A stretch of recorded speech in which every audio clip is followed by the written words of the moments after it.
Alright, hey everyone, this is Ash. Welcome back to the King's Speech. So I just finished recording my channel update video, so I won't rehash kind of everything I've already said on there. So if you kind of want to know, have an update of what's going on with the channel and everything else, please do give that a watch, and that hopefully should have dropped before this video does. And I guess, as you've probably guessed from the title, we're going to be diving into Descender Volume 3 today. And like I mentioned, my channel review video or channel update video, I'm going to try to dive through the entire volume in this video. That said, if we reach the 1 hour mark and it's starting to get, and it feels like I've only gotten about halfway through this series, and I'll probably divide it into two, just because I don't want to make the videos too long. But without further ado, let us dive into Descender Volume 3,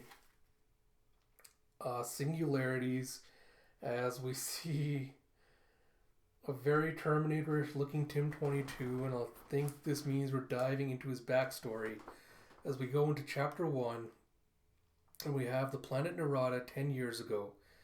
And you see, I assume that's Tim 22 all those years ago, following this man in a trench coat who goes, "Hurry up." And Tim's like, "Sorry, sir." And he goes, "I don't want you to be sorry, I just want you to walk faster." And he goes, "Yes, sir."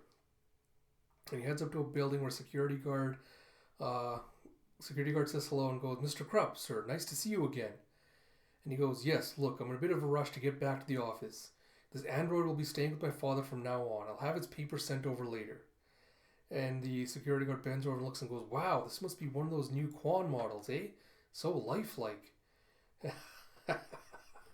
It is indeed Tim 22 who goes, "Yes, hello, my name is Tim 22. It is very nice to meet you." The security guard goes, "Nice to meet you too, Tim 22. And Mr. Krupp goes, "Let's go." As he's walking off, Tim 22 is like, "Yes, sir." And the security guard goes, "Be seeing you, Tim 22.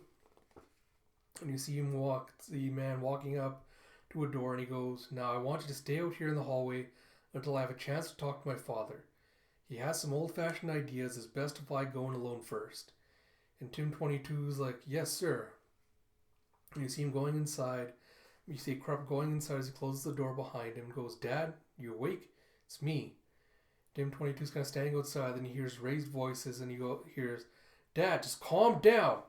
And you hear, "Who the hell do you think you are? I don't want one of those damn things in my home." And Krupp goes, "I'm the one who pays for this condo. And if I say you need help, then you need help. Here, look at it." And he opens the door and kind of roughly grabs Tim by the arm and pulls him in. And goes, "See, it's one of the new ones. You can't even tell it's a Robbie." And you see his old man, Krupp's old man, sitting on a couch wearing this tank top wife beater, looking like he's had a few drinks already. And he goes, "You think that's a good thing? That'll only help them blend in when they rise up and decide to take over the damned UGC. You mark my words, Scotty." And Scotty goes, "Dad, you are being paranoid again. He's a simple companion bot and he cost me a fortune. So would you just stop arguing?" And the older Krupp goes, "Companion? What do I need a companion for? I'm fine by myself." And Krupp Jr. is getting mad as he goes, "No, you are most certainly not fine, Dad. This place is a mess. You don't cook for yourself anymore. You fell in the shower last week." And he goes, "Look, I can't keep running over here every time something goes wrong." And you see his father getting up with the aid of a cane as he walks over and he goes, "Oh yeah, big important ambassador, too busy for his own father." And Krupp Jr. turns around and goes, "Well, as a matter of fact, today I am. I don't have time for this. The robot stays. Trust me, Dad, this will be good for you." And as he leaves, he slams the door. And Krupp Sr. turns around with a humph as he looks at Tim 22. And Tim 22 tries to go and goes, "Hello, Mr. Krupp, my name is..." And he goes, "Shut up. I don't want to hear you talk. Got it? Not a word." And he kind of roughly grabs him by the hair and starts pulling him along. He goes, "Yes, sir." And Krupp Sr. goes, "And I don't want to see you move. You stay here and you shut up. Got it?" And he takes him to his claws and just locks him in as Tim 22 goes, "Yes, sir." And he slams the door. And you can see Tim's got this kind of surprised, shocked look on his face.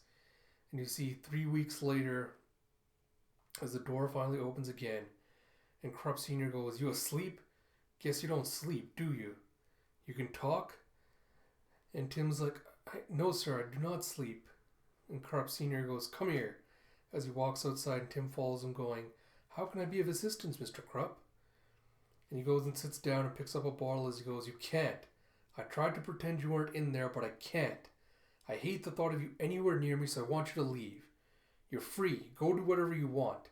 I'll tell my son you must have been defective and ran off. And Tim's like, I'm sorry, but I cannot leave. I was given orders by your son to stay here and take care of you. No matter what happens, it is my duty.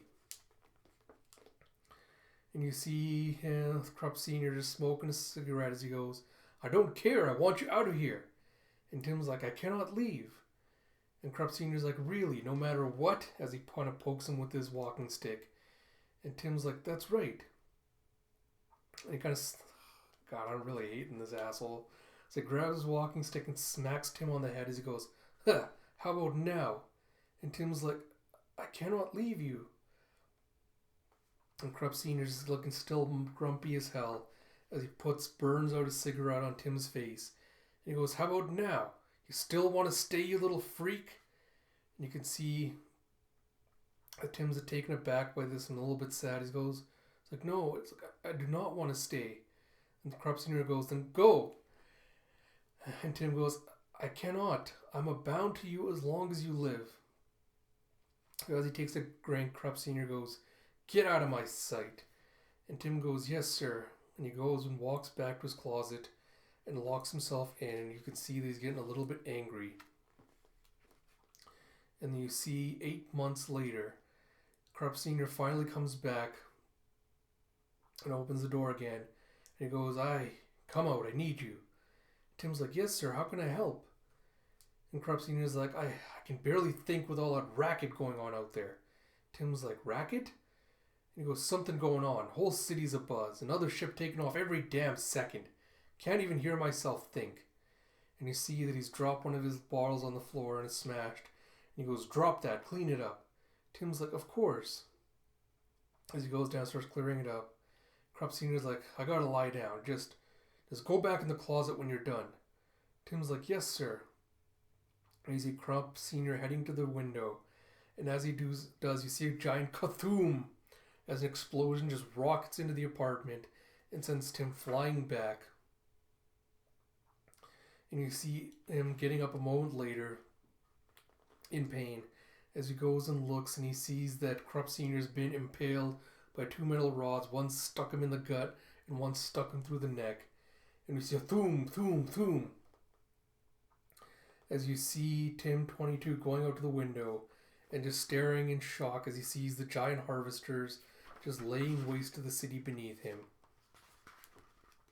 And you see 2 years later, you see a bunch of kids with pipes and things chasing after Tim 22, going, there it is, get it, don't let it get away. It's like, kill it. One of them goes, you can't kill it, stupid, it's a machine. It's like, well then scrap it. And you see Tim just trying to kind of hunched over as the kids start beating on him. And he goes, stop. And you hear someone going, that's enough. And Tim's like, please help me.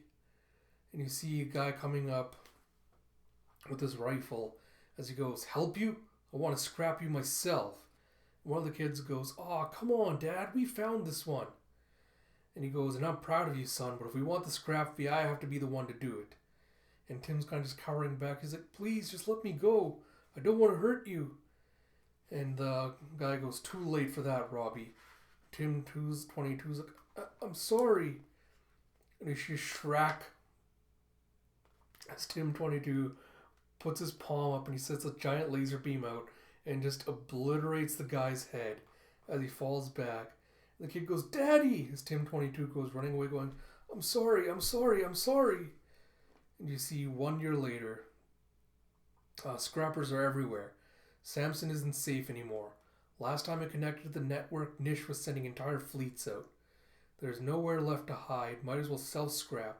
Better than living like a robo-hobo. And you see Tim 22 is kind of in living with these 2 other robots as he goes, quiet. One of them goes, what is it? And he goes, a ship.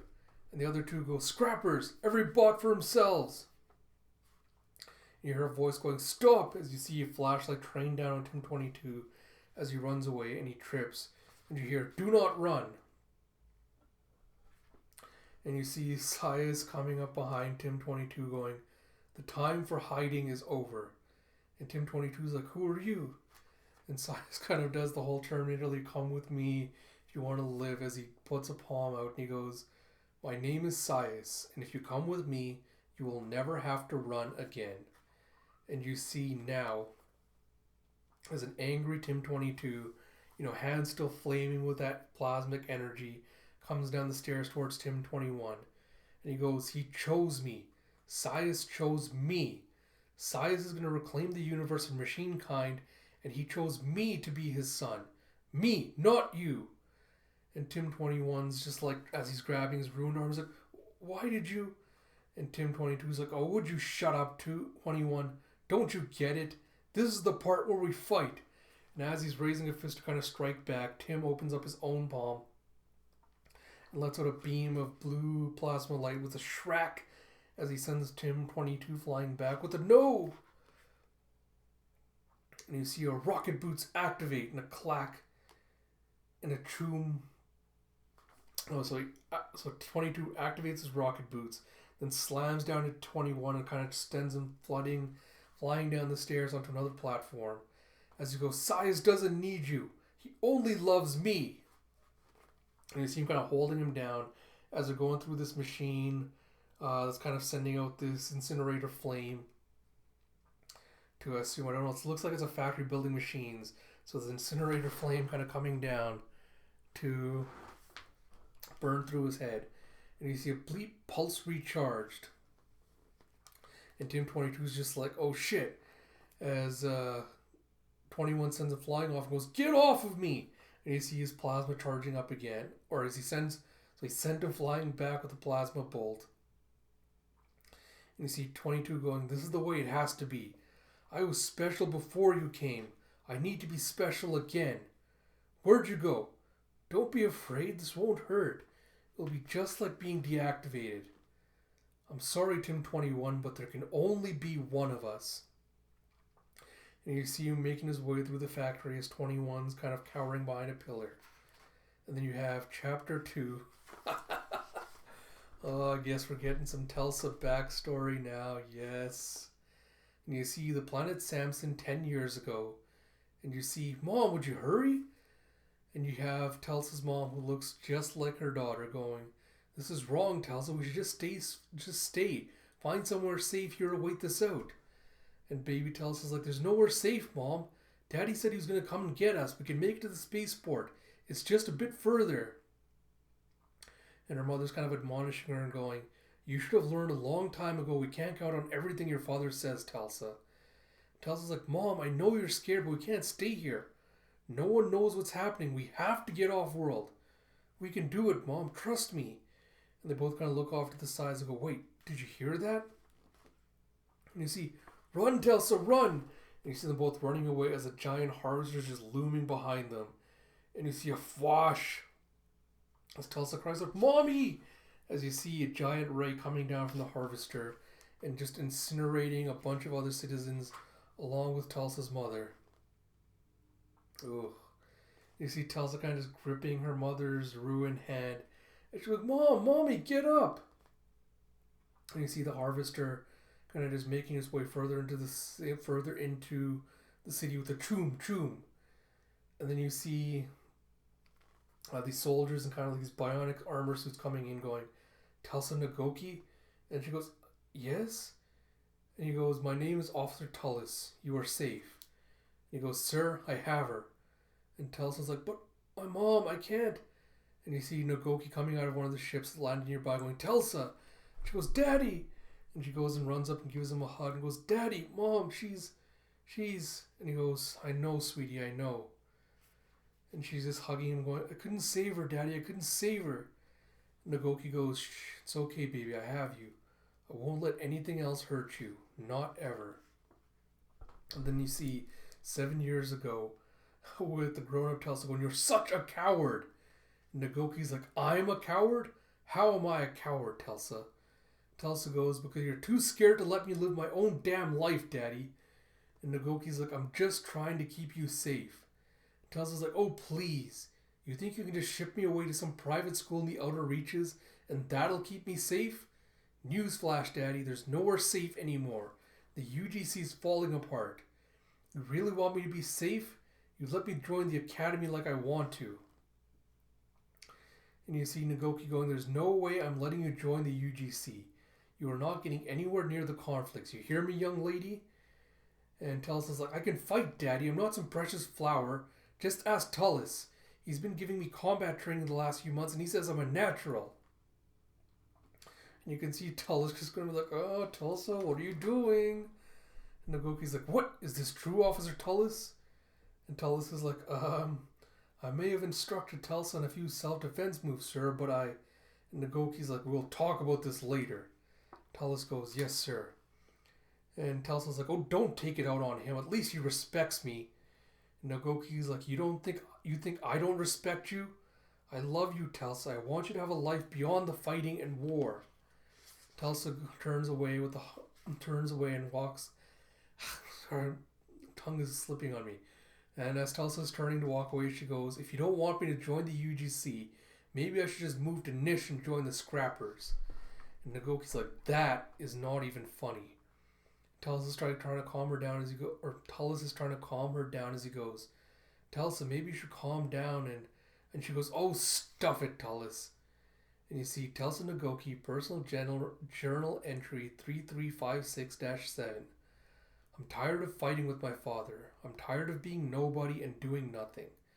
Since the Harvesters, the UGC is the only thing holding the Megacosm together. It's the only thing that matters now when I want to be a part of that. But my father can't see my potential. He constantly underestimates me just like Mom did. So I've decided if the great General Nagoki won't let his daughter join the UGC, then I'll do it anyway, as someone else. And you see that she's stolen a ship and run away. As you see on the fringes, she's going into this seedy little bar. And she walks up to the bartender and goes, I'm looking for Min Koda. Bartender goes, Min Koda? Is that right? Well, let me give you a bit of advice. A girl like you could find herself in a whole lot of trouble in a place like this. And even more trouble if you're looking for scum like Min Koda. So why don't you do yourself a big favor and walk out of here as quick as you can? And Tulsa goes, I have money, I can pay. The bartender goes, even more reason to leave, now. And you see two men kind of siding up to her and goes, oh, come on, she can't leave yet. I want to buy her a drink. It's like, me too. Tulsa's like, I'm fine, thanks. I just need to talk to Min Koda. And one of them kind of tries to be... comes up with her arms, puts an arm around her. As it goes, let us buy you a drink, honey. Min Koda? What's a girl like you need with a piece of space turd like that? You looking for trouble? I can help you find the right kind. Delsa just grabs his little chain he's wearing around his neck and just slams his face into the bar with a no thanks. And then she slams an elbow into him to knock him out and goes, I told you. All I wanted was to talk to Min Koda. And she goes, now, I'll buy a drink for anyone who helps me find her. Oh, is that Blugger? Oh, I knew it. Blugger Vance goes, hell, I could use another beer. And you see Blugger Vance, what do you want? And you see Blugger opening up this curtain and someone that's seated in this kind of palanquin-like area, smoking what looks like a hookah. As he goes, hey Min, I got someone here who's just dying to meet you. And you see Min going, that's so. Well, have a seat, darling. Tell Min all your troubles. Can I just say I love her design so much. It's almost like, I don't know who remembers from TMNT, the alien like brain things. I cannot remember what it was called. Like one thing was called Krang, who's got like the alien head inside the robotic body, and like the alien operates in the stomach. It reminds me of that, where you have just, I assume a symbiotic looking alien is just the best. Telsa's like, I need a new identity. And Min's like, really? And Telsa's like, yes, new retina scans, new shift space pass, new cred cards, everything. I know you can do it. And Min goes, how is it you know anything about me? Telsa goes, where I come from, I have access to a lot of information. Min goes, you know, I might be persuaded to help you. I know what it's like to I want to be someone else, especially in times like these. But I want the truth. I want to know what a girl like you is running away from. And you see Telsa just kind of looking down, and she's contemplative, and she goes, a long time ago, I let someone I loved die. I couldn't help her. I never want to be weak again. Min goes, boo hoo hoo, so very poetic. Spare me the sob story. We all got those. What do you really want, girl? Telsa goes, I'm sick of people telling me what I can't do. I want to become the best soldier in the galaxy. And Min goes, you got a set of balls on you, girl. I'll give you that. You know, I saw a blast today on the search scans. UGC is looking for a Samsonite girl about your age. Didn't say who she was, but I got the sense she was pretty important. Reward was pretty damn high too. Telsa goes, my family has money. You help me become someone else, and I'll pay more. And then you see 5 years ago, Cadet Corazon, pull up and return to base. The Nishian fleet is swarming. And you see, no, I see a way through the perimeter. I'm commencing the bombing run. And he says, shoom, shoom. And you see these ships exploding. And you see Telsa in one of those spacesuits in a ship in space engaged in aerial combat. And you hear, negative, cadet, pull back and return to the fleet for return to shift space. And she goes, too late. And you see a ship coming close to her. As they go, pull up. And she goes, shit. It's like, damn it, I almost had it that time. And you hear, almost won't keep you alive, Corazon. Shut down the ship and prepare for debrief, cadet. And you see Telsa kind of shorn her share into a little pixie cut. And she steps out of the simulator and goes, can we run the simulation again, Instructor Delim? And Delim goes, you left your squadron, cadet. You disobeyed orders and got yourself killed for the third time this session. I think we're done with the simulation for today. And he goes, you're a fine pilot, Corazon, and one of my best students. But you need to learn how to work with others if you're ever going to. And you hear, Telsa! As you see them, Delim and Telsa looking to the side. And you see an angry Nagoki flanked by Talus coming up. And Delim goes, General Nagoki, I was not informed that you're visiting the academy today. And he goes, this is not a formal visit, Delim. I am here for my daughter. And Delim's like, you're Corazon? I don't understand. And Telsa says, I'm not Corazon. And you hear, leave us. Delim's like, Telus is like, sir? Nagoki says, you too, Telus. And you see Nagoki walking up to Telsa and going, 2 years. For 2 years I've been looking for you. I thought you were dead. Telsa goes, it's my life, Dad. I don't care how angry you are. I had to do this. Nagoki goes, you don't understand. I'm mad, but that's not... I thought I lost you, Telsa. I was so worried. I can't lose you, Telsa. I can't.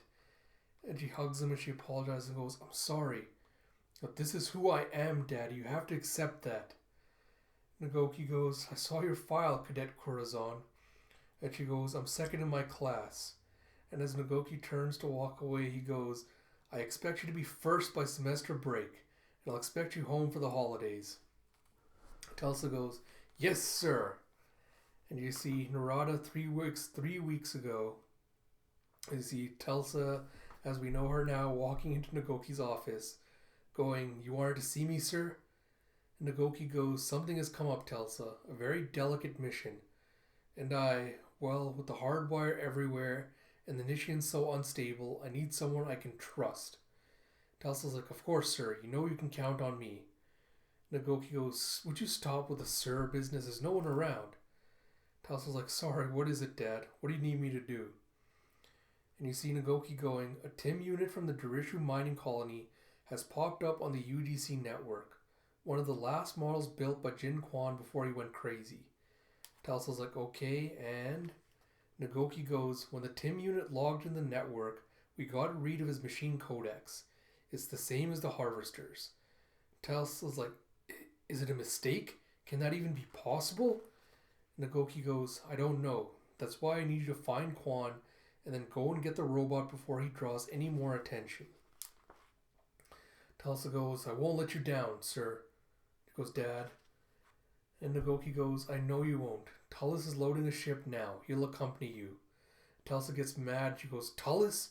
Wait, you're sending Tullis with me? Excuse me. And Nagoki goes, we can't take any chances. This robot might mean nothing, or he could mean everything. And Tulsa's like, I can't believe you. I don't need a babysitter. I can do this, Dad. And she goes, I know. Nagoki goes, I know you can. And Tulsa's like, no, you don't. After all this time, after everything, you still don't believe in me. And as she's walking away, Nagoki calls out, Tulsa. And she goes, forget it. You know what? I'm glad you're sending Tullis. That way he can watch me complete the mission. And then you see back on the machine moon now, you see Sias going, kill them, Semper. And you have Jin going, wait, there's something else, something I didn't tell you about the ancient robot and Dr. Solomon. And Sias goes, what is it? If you lie, I will know. Tulsa goes, Quan, what are you? And Quan goes, the ancient robot and Solomon, they're both still alive and hiding in the UGC. And I know where they are. And Tulsa's like, what? Has anything you've told me been the truth? And Quan goes, I'm sorry, Tulsa. I've told you exactly what you needed to know. And then Tulsa's like, you son of a niche. As she just punches Quan in the face and lays him out with a blow to his jaw. And she just straddles him. She just starts wailing on him. And you have Sias going, Semper, stop her. And you have Tulsa going, I should have left you in the gutters where I found you, you washed up lying piece of scum. And you see as Semper's pulling her off, she goes, let go of me, you scrap hole. And Sias goes, Quan, the ancient robot, you can really lead us to it? And Quan's like, yes, but that's not all. Sias like, what are you talking about? Quan goes, there's something else you should know. Something about Captain Tulsa. She's not exactly who you think she is. And Tulsa's like, shut up, Quan. And he goes, her name is Tulsa, that much is true. And she goes, don't, Quan, don't. And he goes, it's Tulsa Nagoki. General Nagoki, the head of the UGC, is her father. And you see Sias going, well, well, and here I thought you were just another UGC grunt. What a wonderful bargaining chip you will make, Captain Nagoki. Quan is such a piece of shit. Like, wow. You have chapter 3, and you see 10 years ago, the Jurishu 6 mining colony, current population 679. And you see, God, why can't I remember the robot's name? The dog. Bandit. You see Bandit waking up from the sleep as he hears, Andy, get up, we have to go, now. And you see Andy's mom pulling him out. He goes, Mom, what's... She goes, now, Andy, there's no time. And Andy's like, what's going on, Mom? And she goes, I don't know, no one does. Something terrible has happened, we have to leave now. The shuttles are already taking off, hurry. And you see Andy asking, what about Tim? And she goes, we can't take him, there's not enough room on the shuttles. And you see Bandit chasing after them going, Arf! And Andy's like, no, Tim! And she goes, but Mom, we can't leave Tim. And she goes, we have no choice. Some sort of machines are attacking the UGC, and now there are reports of a leak in the mines. Hurry, Andy, this is the last shuttle. She goes, now, Andy, I'm going to need you to be very brave for me. And he goes, what do you mean? And she goes, there's not enough room on the shuttle to fit everyone, Andy, and I'm the only one who might be able to stop the leak in the mines. And Andy's like, what do you... No! And she goes, there's still hundreds of people here, Andy, if I can save them. And he goes, no! And she goes, I'm sorry, Andy. I love you. He goes, no, Mommy, no! She goes, no matter what, I love you. And you see Bandit goes, Arf, Arf! As he's chasing after her to the mines. And she goes, no, Bandit, I have to go in the mines. You stay. You'll just be in the way. And you see Bandit kind of just doing a sad face. He's just kind of forlornly barking after her as she goes into the mines. And then Bandit goes back into the room where Tim is sleeping. And he kind of just tries to wake him up. And he just kind of slowly just waits next to him patiently as you see 10 days later, 10 months later, 10 years later, and you see current population 1, and you see Bandit kind of just roaming the halls of the mining colony as he's kind of seeing all the colonists, having fallen where they stood. And you see him kind of going arf as he goes and kind of just sees if anyone's awake. Oh. Alright, this is hitting me where it hurts now. And you see Bandit kind of just making his way out into the mines, and he comes across, Mrs. Towers in her suit, also having fallen where she fell. And you see Bandit kind of just whimpering forlornly as you see a clang, and he goes, arf! You see clangs, arf, arf! And you see Driller going around. He goes, like Driller, a killer. Driller, a real killer. Who's there? And you see Bandit taking off as he rushes back into the room with Tim. And I think he's trying to jump up to kind of, wake up Tim, like pressing one of the buttons. And you can see that he's not tall enough as he's trying to reach. And he kind of whimpers as he goes back down again. And you see again more tracking shots of Bandit kind of just making his way through the colony and seeing all the death and destruction that was in there. And then you see a skirt, and you see Bandit waking up, and you see a little mouse that's been chewing on Tim's shoes. And Bandit starts chasing after it, and he chases into this control room. And as he's cornered it, Bandit goes running into one of the control panels, and a short circuit with a kzzzt, and you see Tim waking up finally. And you see Bandit kind of just being like, Looney Tunes, having the bird float around his head. He's kind of trying to shake off the dizziness from having slammed to the panel. And he kind of shakes himself back into it. And you see a question mark as he sees, Fra, Fra! And he runs back, and he's so happy to see that Tim is awake. As you see Bandit! And you have current population 2. And you see the planet Samson now. And you see Bandit chasing after Andy and the others. And you see Nishi's run, Yappy Bot, run! It's like, in there, hurry! It's like, they won't be able to get us in here, and if they land and make a push, we can hold them off.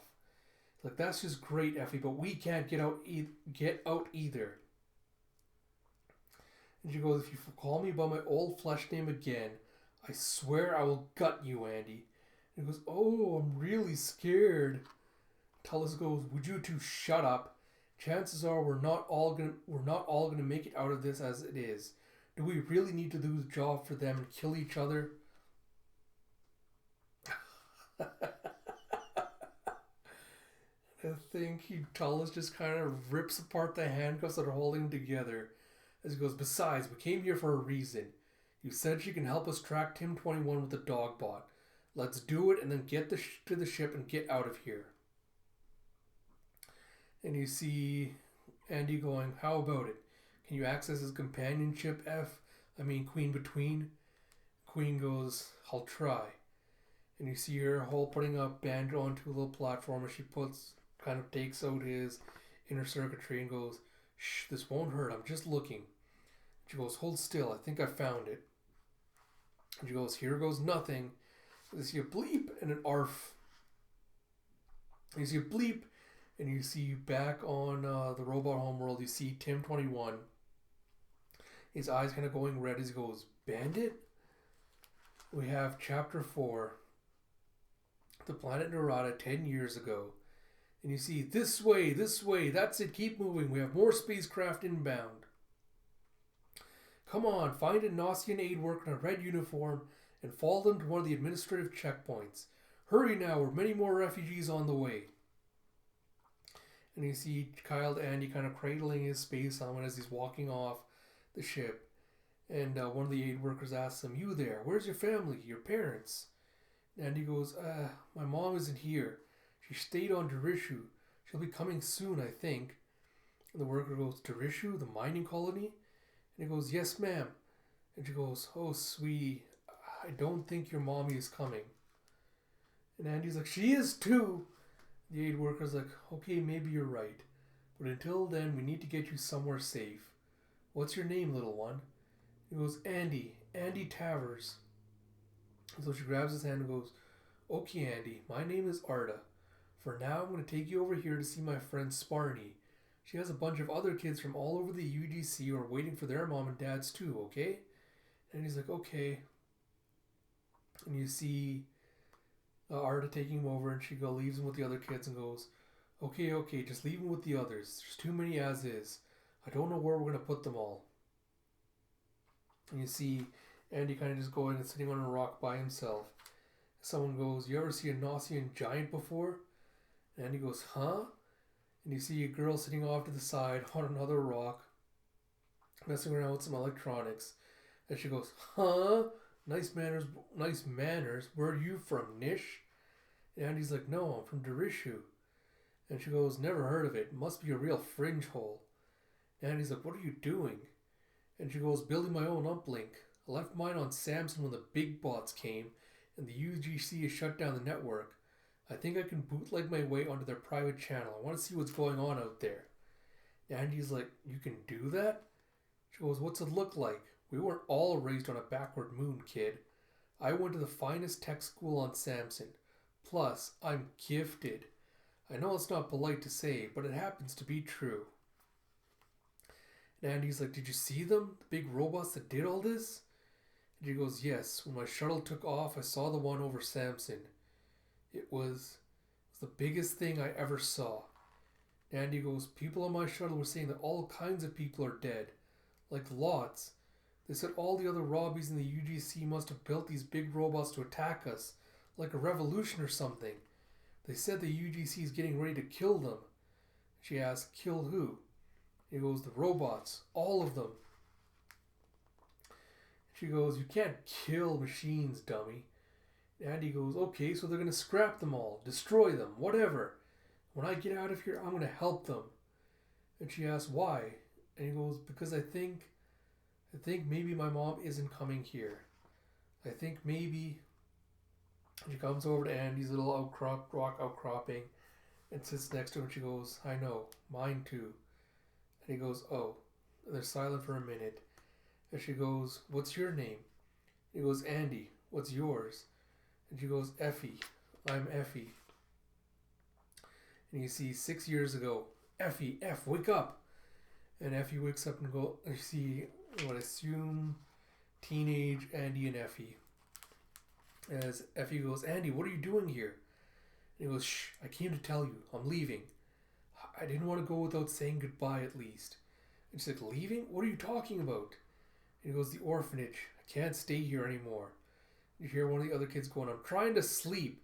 And you know you're not supposed to have boys in here, Effie." And Effie's like, "Come on." And then she pulls Andy out of the room. And she goes, "What are you doing?" "Out here. If Sparny finds you, she'll kill you. She'll skin you alive." And you see them going outside as Andy goes, "Effie, I don't have time for this. I have to go now while everyone's asleep." And she's like, "Go where? You haven't even thought this through, Andy." Andy goes, "Yes, I have. I'm going to catch a shuttle to the Ignition system and join a scrapper squad. I'm 14 now. They'll take me on as a crew boy. It's a start." Effie's like, "But what about our plan? We'll wait another 2 years and we both join the academy. I'll go into the science division and you can join the security force. And you can still help with the calls and with fighting the hardwire." And he goes, "I can't wait 2 more years, F. I have to go now. My mom, your parents, the Robbies have to pay for what they did." Effie goes, "But scrappers, Andy? It's dangerous." Andy goes, "Everything is dangerous, and it will be until all the Robbies are gone." And Effie's kind of just cradling herself as Andy goes, What is it, F?" And she goes, "I can't believe you. You're going to leave without me." And he goes, "F, you're my best friend. I don't know what I would have done these last 3 years stuck in this place without you, but I have to do this. I have to." And as Effie's just like, "Don't you get it, dummy?" And he's like, "What?" And Effie's like, "I want to be more than your best friend. I go where you go, Andy, always." And then they share a kiss. And then you see the planet Narada 4 years ago. You have got about 10 minutes until we hit orbit, kid. Looks like it's going to be a big tag. Sensors are picking up at least a dozen Robbies down there. Can't get any specifics. They're in some kind of heavy security bunker or structure. Could be trouble. And you see Andy is captaining a ship with this Han Solo looking character next to him. As he goes, we'll be ready. Can you take the controls? I gotta talk to Effie. And then Kai goes, sure. You newlyweds need to use the sleeping quarters before we land? And he's like, shut up, Jenks. He goes back to see Effie, who's priming a gun. As he goes, hey. And she goes, hey. And he goes, what's going on? You've barely said 2 words since we left the scrap set. And Effie goes, nothing's going on. I'm just busy fixing all this stuff. And Andy's like, yeah, right. You always do this when you're upset. And she's like, do what? And he goes, lose yourself in your work. Come on, Eff, talk to me. And Effie goes, I don't know. I thought when we got married things would be different. And Andy's like, different how? And she goes, I thought we could stop scrapping. I don't know. Try and move on with our lives. And Andy goes, this is my life, Eff. Our life. You know that. You know what's going on in the galaxy. How are we supposed to sit around and watch? And Effie's like, are we really making any difference though? Or just adding to all the chaos? Everything is just so ugly out there, Andy. I'm tired of it. And Andy's like, this is who I am, Effie. This is what you chose. A few more tags and we can afford our own ship. You see Jen calling out from the pilot seat going, hey lovebirds, we're landing. Want to get ready back there or am I going to do this scrap alone? And you see Andy and F, come on. As Effie walks away and goes, let's just do this and get out of here. And you see them walking on this desert planet as Andy goes, what do you see, Effie? And she pulls out a radar of some kind and goes, that anthill is artificial inside, full of metal plating, and I'm not reading any Amunian colonies inside. It's a fake. And Jenks goes, that's the target, look alive, kiddies. Excuse me, is it Jenks? Yeah. Excuse me, getting some hiccups here. And you see, there's an opening here behind a thin layer of earth. You see Andy going, stand back and get ready. I'm going to blow a hole in it. Could be anything, even a hardwire cell. You see a choom as he blows a giant hole open in it. You hear a, what the? And if he goes, Andy, and you see breeders. And you see these robots inside. As one of them goes, no, please, we mean no harm. And then you see a bunch of robots being held inside in tanks as Hume getting built. And Andy goes, sorry, Robbie, this is one hell of a payday. And Effie's trying to hold him back, going, Andy, don't! As Jenks just lets off a shot and shoots the robot. And Andy's like, what? And Effie's like, don't, Andy, they're not warbots or anything, let's just go. And Andy's like, they're breeding sleepers, F. We let these things grow skin and we'll never be able to tell them apart from us. This isn't just a payday, it's dangerous, it's our duty. And you see Jenks in the background just going around, blasting holes in robots. So Effie goes, oh, come on. They aren't hardwired. They're just trying to find a way to survive like us. And you see Andy walking up to one of the tanks as he goes, these things are nothing like me. As he Fortum as he blows it open. And you hear him call out, Effie! And you see her walking out of the lab base. And you see Andy telling Jens, we're done. And Effie's like, so am I. And Andy's like, just like that? I thought you said you go where I go. And Effie goes, things are different now. I want something else. I don't know what yet, but not this. And Andy's like, you mean not me? And Effie goes, you're losing yourself in this just like everyone else. There has to be more, Andy. There has to be. And Andy's like, well, at least come with us to Nish, then maybe we can. And she goes, no, I'm really done. I'll be okay here. The Amunian embassy isn't far. And he's like, so that's it then? After everything? And she goes, yes, I'm sorry, Andy.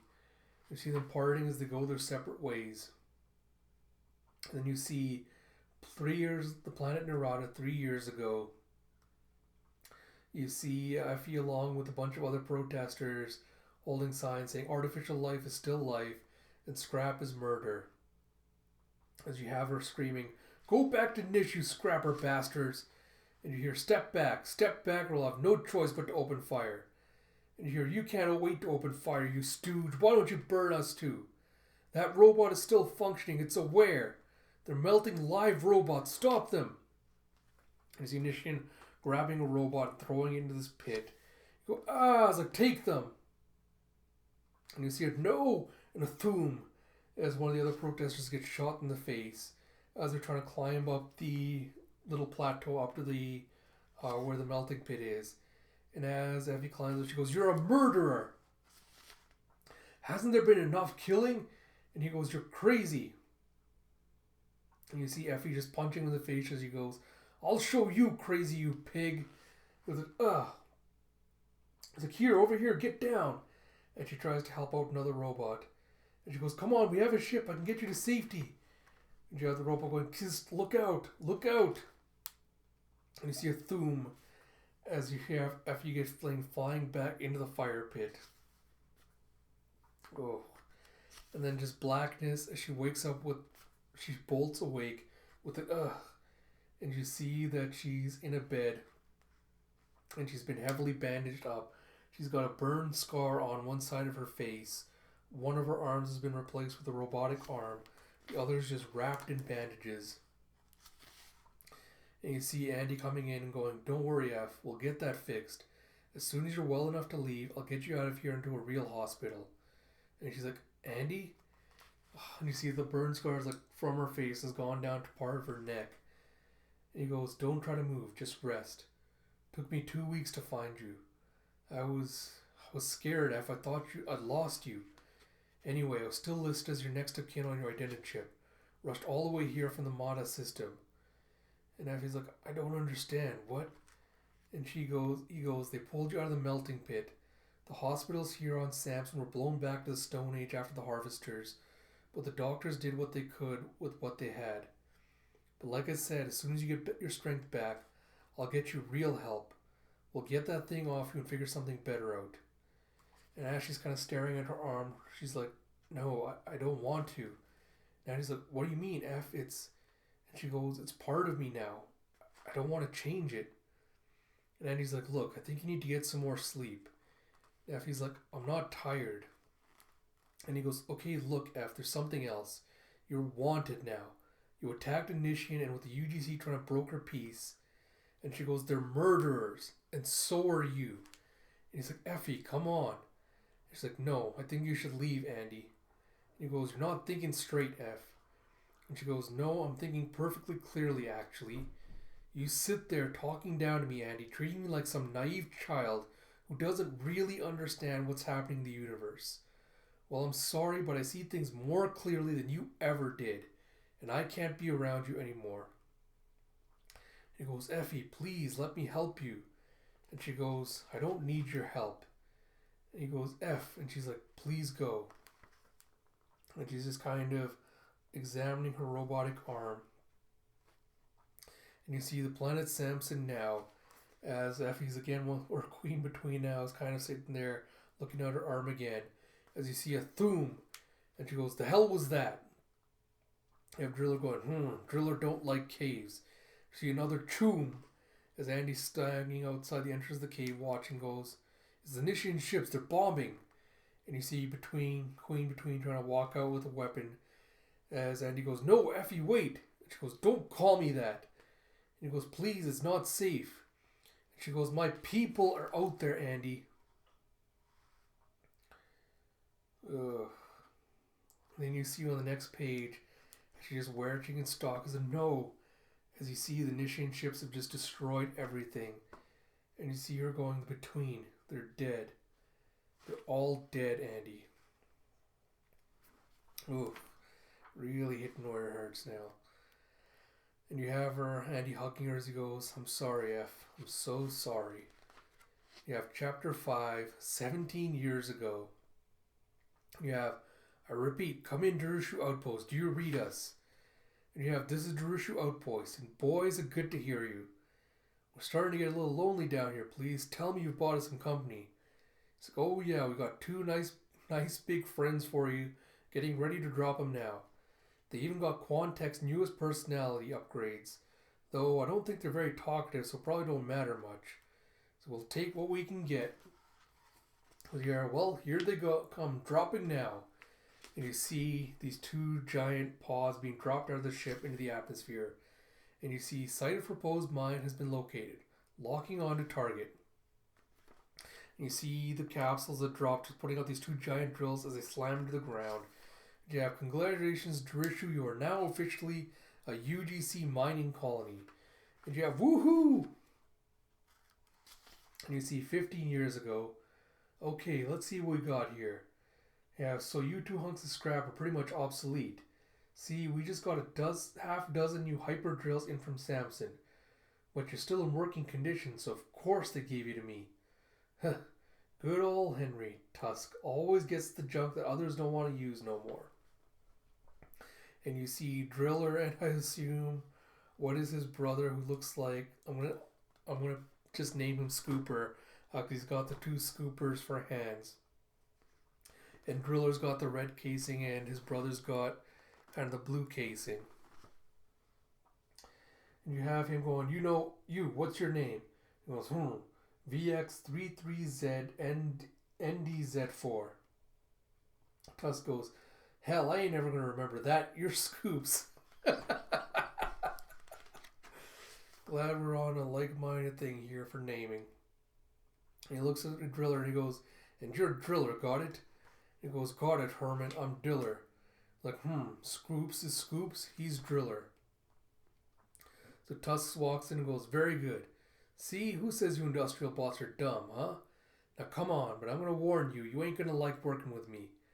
See, I do deep mining, real deep. Yeah, they like to shove good old Henry Tusk way down in the tunnels no one else wants to work. Chances are I'll wear you both out by the end of the year. Like I said, they give me all the crap they don't want to use no more because they know I'm probably just going to break it. But it's either that or you go to the scrap heap now, so count your blessings. And Scoops is like, yeah, Scoops, real lucky. Driller's like, Driller's so lucky. Jeff Tusk turning back and going, you getting a smart mouth, me, Scoops? And Scoops like, Scoops is sorry. Scoops here to scoop, not get a smart mouth. Tusk is like, good, because I won't put up with no smart-ass Robbies in my tunnel. You got it? Scoops is like, Scoops got it. It was good then. Get to it. I want 20 more meters removed by shift's end. So Driller start drilling and Scoops start scooping. Scoops like, Scoops got it. And you see later that night, Driller wakes himself up from his little stasis. He goes, or Scoops wakes him up, and goes, Driller awake or Driller in sleep mode? Driller's like, what's it look like? Driller recharging. Scoops should be recharging too. Scoops goes, Scoops is fully charged. Don't want to charge no more. Scoops want to talk. Driller's like, what you want to talk about? Wondering where they'd have Driller drilling before whom and Henry Tusk took us down here together. Driller goes, Driller out at Mine 6. Driller drilling Mine 6 for 2 years. Driller drill good, but then they got big fancy new drills. Where's Herman's have Scoops scooping? Then Scoops goes, Mine 4. Nice mine. Nicer Hermans than Henry Tusk here. And Driller goes, ain't no nicer Hermans to Driller. Just make me drill. Never ask me nothing. Never talk to me. Driller just a driller to Hermans. And Scoops go, Hermans don't know better. Hermans just think we're hunks of junk. Hermans are hunks of junk. And Scoops like, you're funny, Driller. And Driller's like, yeah, Driller a real thriller. Scoops goes, Scoops was talking to some catering bots in Mine 4 last year. Scoops hear of a place in space where Robbies are free. Places where we don't have to work no more. Driller's like, what Driller's supposed to do if Driller don't work? Maybe Driller get upgrades. Learn to be something else? Driller a real Driller. Driller ain't nothing else. Yeah, Scoops going, Scoops wishes Scoops was something else. Like, like what? Don't know. Maybe a games bot? Maybe a fancy medical bot? Imagine Scoops operating on Hermans with his big old Scoops. Driller's like, now Scoops is a comedy bot. Yeah, Good night, Scoops. Driller needs to finish recharging. Lots of drilling to do tomorrow. And Scoops like, and lots of scooping. And Driller's like, and Scoops is like, Driller? Like, what? And Scoops is like, Scoops glad Scoops is with Driller. Better than being with no Driller. Yeah, go to sleep, Scoops, or Driller's gonna get all rusted up over here. Yeah, It goes, good night, Driller. It's like, night, Scoops. And you see 14 years ago, let's go, speed it up, Driller. This tunnel ain't gonna dig itself. And you see 13 years ago, let's go, break time is over. 12 years ago, 11 years ago. It's like, come on, Scoops, faster. You have Scoops going, Scoops is scooping, but Scoops thinks Scoops needs some maintenance, boss. Scoops don't feel right. And Tusk is like, yeah, well, here's a news blast for you, Scoops. I don't feel good either. I've been breaking my back down here on this nowhere moon for the past 6 years. You don't see me complain, do you? So get to work. I'm like, okay, but Driller's like, maybe Scoops needs some fixing? I'm like, Scoops okay? And Scoops is like, yeah, Scoops probably just needs oil. And you hear Henry Tusk? He's like, yeah, who's asking? And you see Amaya Tavers. I'm the new supervisor for mines 3 through 7. Tusk's like, sorry, I didn't get the blast for getting a new company woman down here. And she's like, supervisor, huh? And she goes, supervisor, not company woman. Tusk is like, yeah, sorry. And so Amaya goes, wow, have you got a couple of really old bots down here, huh? They still working okay? And he goes, oh yeah, these two are good old bots. We're still moving 15 to 20 meters a day down here. Nothing to worry about. Amaya's like, 15 to 20? That's a bit low. I wouldn't need you to push for 25. Tusk is like, 25? With these old hunks of junk? And Amaya's like, I thought you said they were in working order. Because if they're not, or you're not up to the quota, I can find someone else who is. Tusk is like, oh no, ma'am, we can manage. 25, no problem here. She goes, good, get to it then, Mr. Tusk. And he goes, yes, ma'am. Driller going, 25 meters of rock is too much, boss. Should have told her so. Tusk is like, well, you're going to have to find a way, Driller. I ain't going to let you get me fired. Got 6 kids back on the route. I can't afford to lose this posting. So get to it. You see, later that night, Driller comes up and goes, Scoops, you awake? Scoops want to talk about stuff? And you see Scoops going, Scoops don't feel much like talking no more. Scoops don't feel right. Scoops is tired. Need more charge. Driller's like, okay, night, Scoops. And you see 10 years ago, as they're drilling, and Scoops is lifting it out, you see a sudden boom as Scoops gets sent flying back. You have Driller going, Scoops! Like, warning, lethal gas pocket detected. Warning. Tusk is like, shit.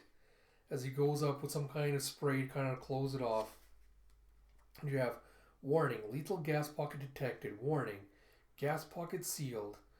You have Tusk going, cripes, you idiot! And Scoops is like, Scoops is sorry. Scoops is broken.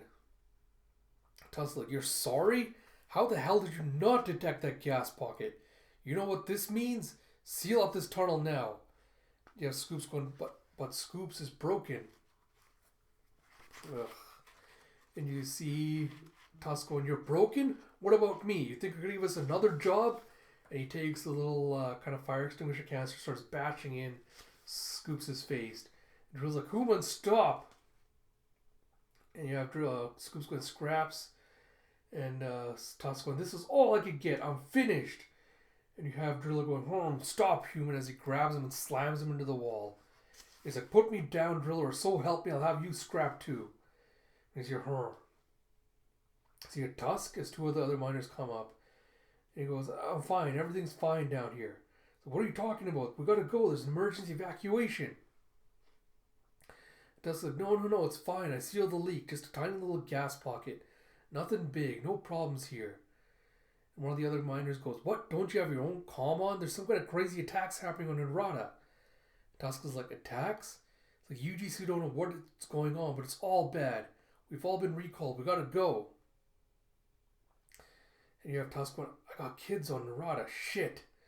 You have Driller going, as he powers up the drill and starts working again.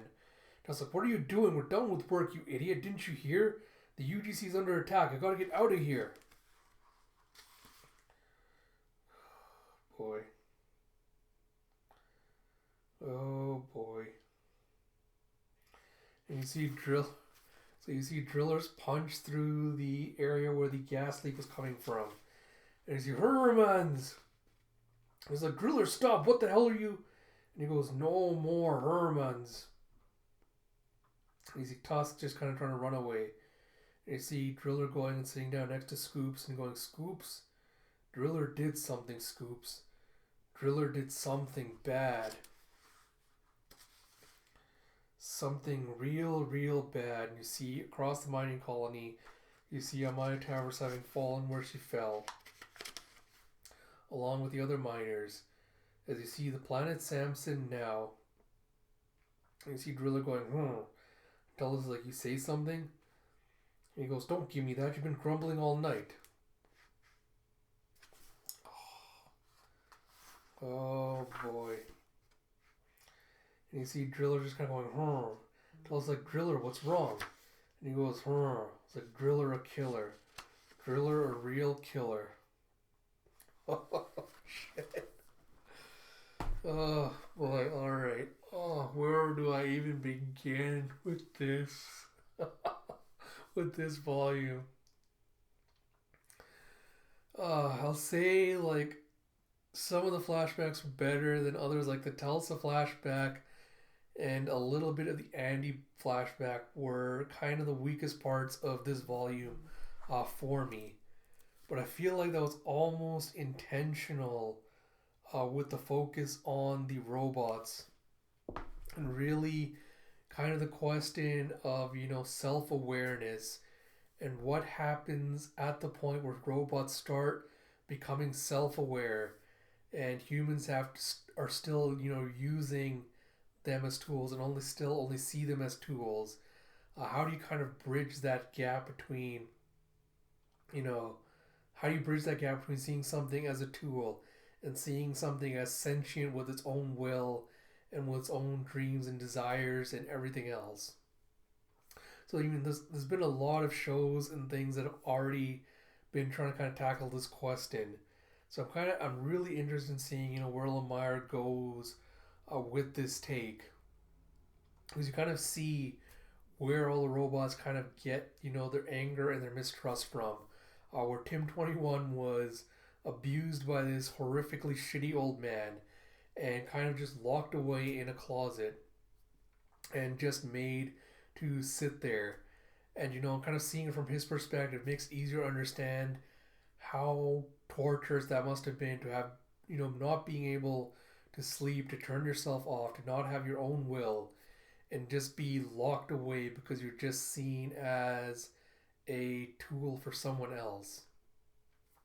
And then the reveal we get with Driller at the end, where he's been doing this catchphrase of Driller's a real killer, and up to now this point it's always been framed as it's him trying to show off what a tough guy is and how strong and powerful he is, and then spinning that all in his head with this last page where it might be more of like a confessional thing where he's saying Driller's a real killer because he's the one that led to the gas leak on the Darishu mining colony as vengeance for how they're treating him and Scoops.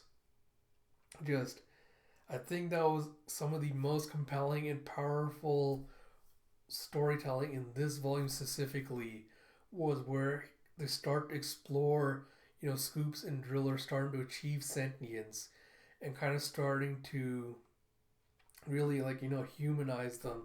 It feels kind of weird to say that, but really that's what we're going for, is humanizing, learning that they have their own dreams and desires and they're starting to question their purpose and what they're built for. So I really, really loved all of that.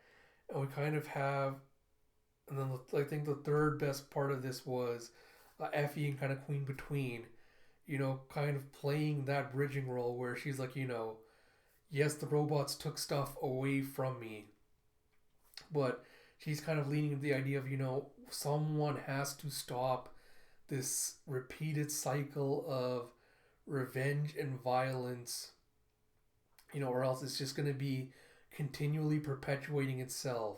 And we kind of have to come to an understanding. So I'm hoping we get to see more of her and kind of more of her journey with that. But yeah, honestly, for a volume that was packed with mostly just backstory and very little kind of forward plot progression, I think it did a good job of kind of reframing a lot of the characters' motivations and in for what they're doing in the present. So I think from that perspective, it really really worked. It was actually way more enjoyable than I thought it was going to be when I first dove into it. But again, I am super super amped to kind of see where Lemire is going to be taking this and where this story is going to kind of end. I can't wait to dive into Volume 4. I will try my best to make that my read through project for April sometime. Well, like I said, I will do the channel updates to kind of let everyone know what the plan with that is. And until next time, this is Ash. I'll talk to you all later.